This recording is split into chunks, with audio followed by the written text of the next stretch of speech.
ছেড়ে দে মা কেঁদে বাঁচি, এখন এমনই যেন অবস্থা ভারতের। কোনো প্রমাণ ছাড়া শুধুমাত্র অনুমানের ওপর নির্ভর করে কাশ্মীর হামলার বদলা নিতে গিয়ে হযবরল অবস্থা ভারতের। কি রেখে কি করবে যেন দিশা পাচ্ছে না দেশটি। হয়তো ভারত ভেবেছিল দু একটি হামলা করে স্তব্ধ করে দেবে পাকিস্তানকে, তবে ইসলামাবাদ যেভাবে শুধু নিজেদের প্রতিরক্ষা করছে তাতেই নাজেহাল নয়াদিল্লি।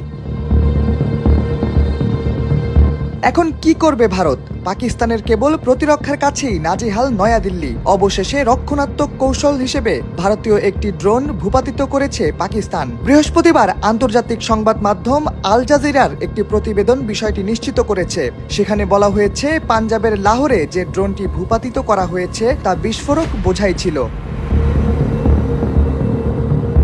আন্তর্জাতিক সংবাদ মাধ্যম ছাড়াও স্থানীয় কয়েকটি সংবাদ মাধ্যম থেকে জানা গেছে ড্রোনটি নিক্ষেপ করা হয়েছিল ভারতের মধ্য থেকেই এবং যা লাহোরের ওয়ালটন বিমানবন্দরের কাছে ভূপাতিত করা হয়। ড্রোনটি ভূপাতিত হওয়ার সময় বিকট শব্দে কেঁপে ওঠে চারপাশ। প্রত্যক্ষদর্শীদের বরাত দিয়ে বার্তা সংস্থা রয়টার্স জানিয়েছে, লাহোর শহরে বিস্ফোরণের শব্দ শোনা গেছে। ড্রোন হামলা ও ভূপাতিত করার বিষয়টি একযোগে নিশ্চিত করা হয়েছে লাহোরের স্থানীয় পুলিশের কাছ থেকেও। তাদের বরাত দিয়ে পাকিস্তানের সংবাদ মাধ্যম শামা টিভি জানিয়েছে, ওয়ালটন বিমানবন্দরের কাছে ভারতীয় ড্রোনটি ভূপাতিত করা হয়। সংবাদ মাধ্যমটি থেকে আরও বলা হচ্ছে, ড্রোনটি ছিল একটি ভারতীয় গোয়েন্দা ড্রোন এবং যার ভেতর বিস্ফোরক বোঝাই ছিল।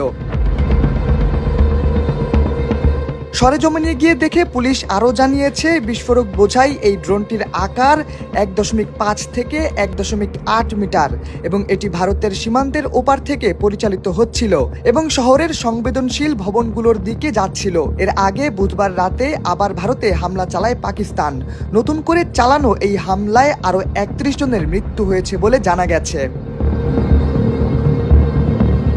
একটি অমীমাংসিত বিষয়ের উপর ভিত্তি করে দুটি দেশের এক রক্তক্ষয়ী যুদ্ধ দেখছে বিশ্ববাসী।